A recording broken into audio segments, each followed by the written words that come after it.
Hey, Sean, do you know what? I think that our listener want real protection against cyber risk, and I know that HiTrust is the leader in cybersecurity assurance. But what makes them the go-to choice?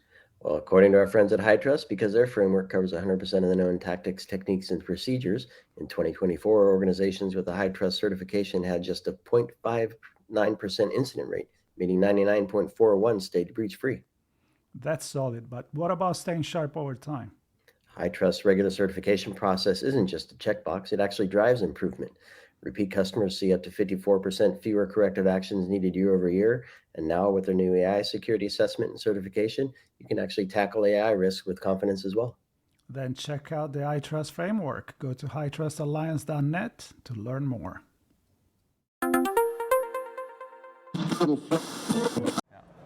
Josh, here we are. It's great to be here. We're with OWASP today. Yeah. We're in Barcelona. I'm being a little silly. It's been a long few days already. A lot of interviews, a lot of conversations, good community, of course. Fantastic. What do you think so far? I really love these events. I have great fun at these events. I think that it's a really great community of people. It's great to see people that I've either met before and get to see again. It's great to see people that I've only ever spoken to over the internet and finally get to see them in person. So yeah, I really enjoy the OWASP events. Yeah, great group of folks. And big announcement. Yeah. So you did some, well, before we get to that, you did some training last couple of days, a few days. How did that go?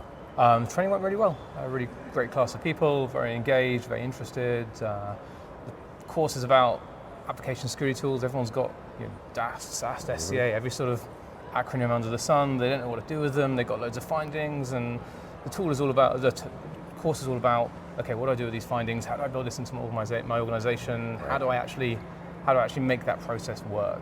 And I've done it for a few years now. It's gets good results, lots of interactivity, people engaging and working on the group exercises. So and taking the tools and the models and the frameworks and the documents and the guides and putting them all in action. Yeah, just saying, okay, how do we make this work in the real world? Never mind, we press the button, a lot of findings come out. Now what? Exactly. So, all right. So now to the announcement. I think was Rodrigo who mentioned. I think Ricardo mentioned in the Ricardo keynote. Mentioned in the keynote. So Ricardo was kind enough to mention in the keynote that tomorrow morning, my co-leader on the ASVS, the Application Security Project, who's watching us over here, he's going to be releasing the version 5 of the project. So we're super excited about that. It's been arguably 6 years in the making, certainly from the last major version. So we're really excited to get this release out. That's very good. And we won't make fun of Alar for not being on camera. He's very shy, but he's going to step up tomorrow. He's going to do the talk, and it's going to be great. All right. So, for those who may not be familiar with ASVS, maybe a quick overview of what it is and what it's designed to do. So the ASVS is the Application Security Verification Standard, and the idea is to bring sort of a comprehensive standard to say, look, this is how you build an application in a secure way. These are the positive requirements that help you build an application in a secure way. And the requirements are written in a way that can also be easily verified. Verify this particular security mechanism is in place. Verify that this check is in place. The idea is to bring to developers or to testers or QA a comprehensive tool they can use to assess the security of an application, compare it to other applications, and just generally get a feel for how are we doing from a security perspective. Okay. So the last version 4 was 6 years ago, you said? Yeah, version 4.01 I think was 2019. I want to say. Okay. So what was kind of the journey from the 0 point something to 4? What did that world look like?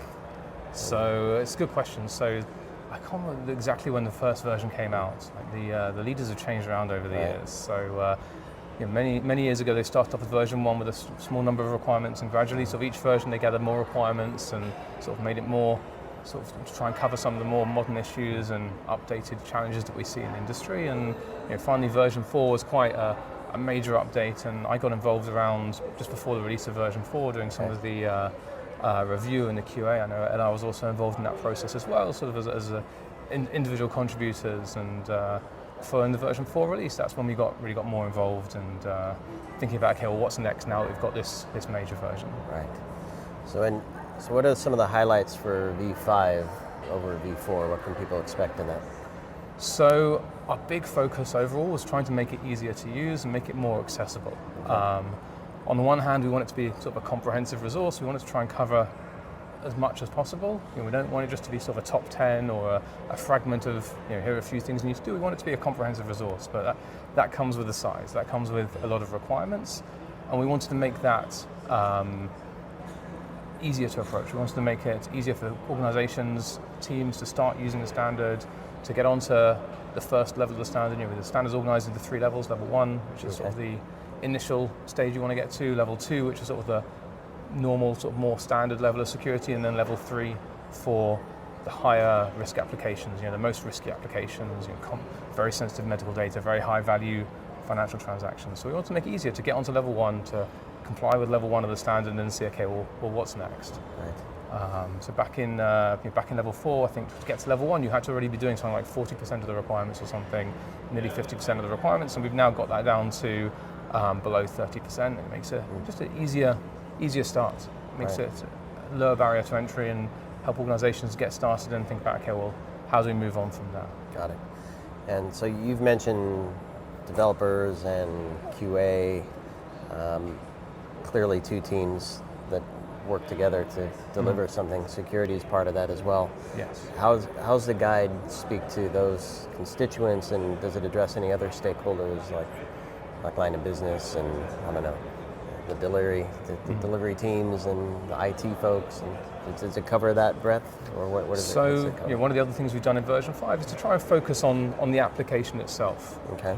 Previous versions have sort of focused on processes to a certain extent, and to sort of other activities such as backups, which are sort of less specific to the application itself. Backups would usually be like a different team, sort of different set of considerations.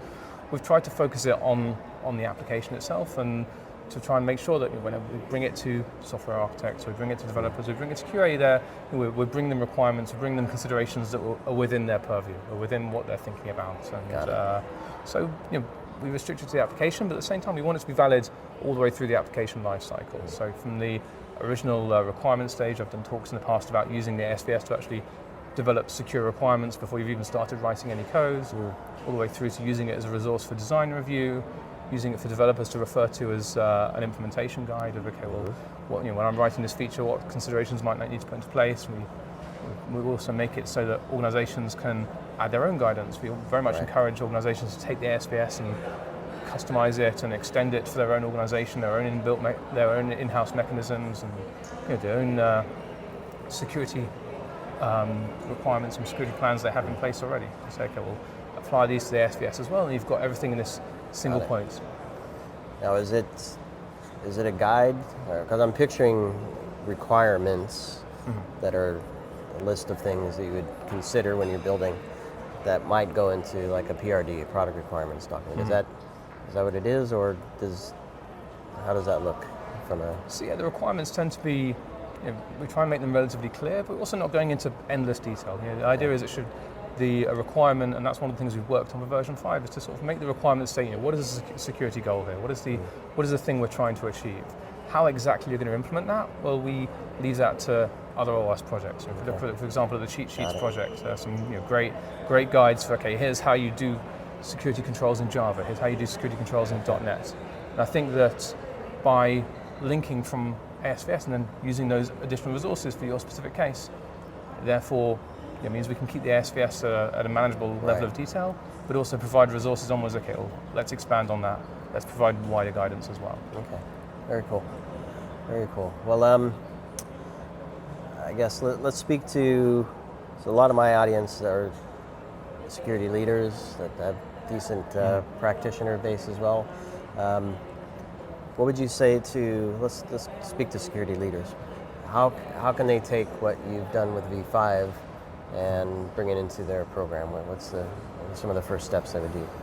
Yeah, so I think the key thing is to say, look, everyone wants to know how to do application security. Everyone wants to say, okay, well, we've got this problem, how are we going to solve it? I think that the SVS brings a fantastic sort of standard to say, well, here's what's actually expected in an application. Now, you're not going to take it all at once. You may want to take a slowly approach where maybe you start with level 1, or you start with certain sections where you've got particular concerns. But take those requirements and use them as a basis for your other security activities. So, okay, well, if we want to develop security requirements, here are the ASVS requirements you can use to base those off. If we want to develop a secure coding checklist, then we're maybe going to start with the relevant ASVS requirements. We're going to expand on that to say, well, here's how we're going to do it within this organization. So I think it gives a fantastic blueprint for what the security of an application looks like, what it should look like, what should be in place for the application. Now, it doesn't give you the process around that. The process around that, you probably want a different project like the OWASP SAM project, for example, which talks more about application security processes and what you want security teams to be doing, what you want developers to be doing. But the ASVS is there to give you a blueprint for the application itself. So what mechanisms do we want in the application? Nice. Great clarification.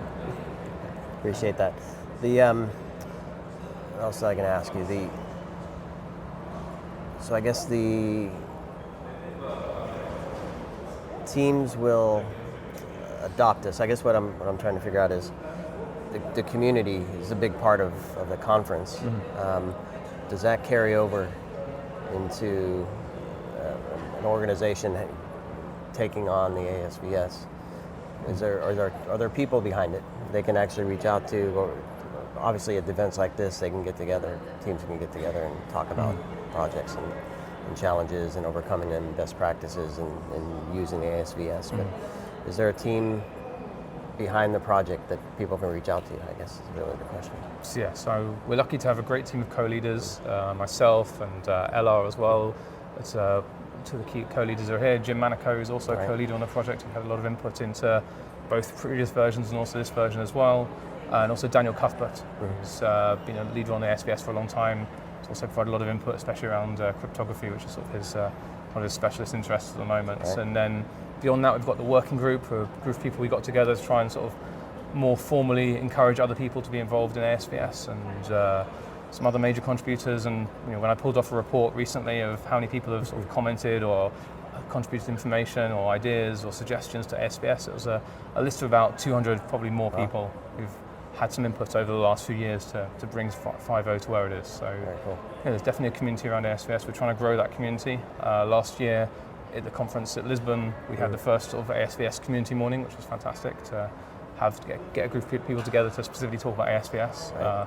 We didn't do that this time around because we got the release, so we wanted to focus on getting the release out and having the release talk. But we're definitely trying to increase the community around ASVS, and we're certainly interested in hearing from people who want to be more involved or have questions or have ideas of what they can build on top of it as well. Yeah.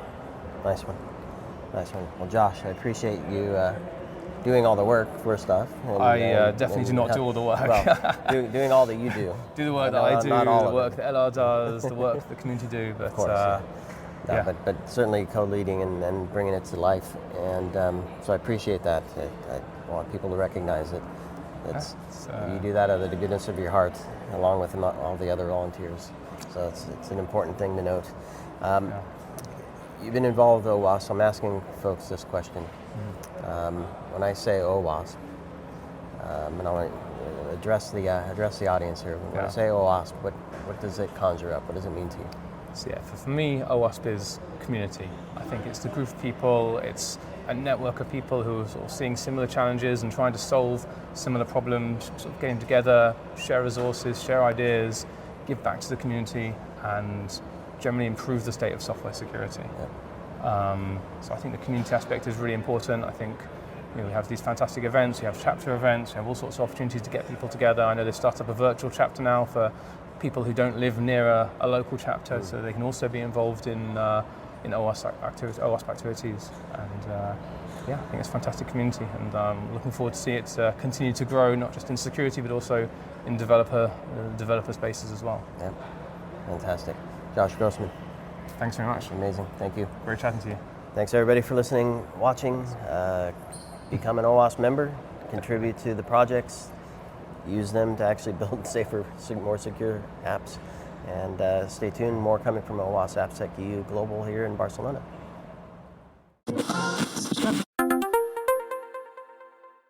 Hey Sean, do you know what? I think that our listener want real protection against cyber risk, and I know that HITRUST is the leader in cybersecurity assurance. But what makes them the go-to choice? Well, according to our friends at HITRUST, because their framework covers 100% of the known tactics, techniques, and procedures, in 2024, organizations with a HITRUST certification had just a 0.59% incident rate, meaning 99.41 stayed breach-free. That's solid, but what about staying sharp over time? HITRUST regular certification process isn't just a checkbox, it actually drives improvement. Repeat customers see up to 54% fewer corrective actions needed year over year. And now with their new AI security assessment and certification, you can actually tackle AI risk with confidence as well. Then check out the iTrust framework. Go to hitrustalliance.net to learn more.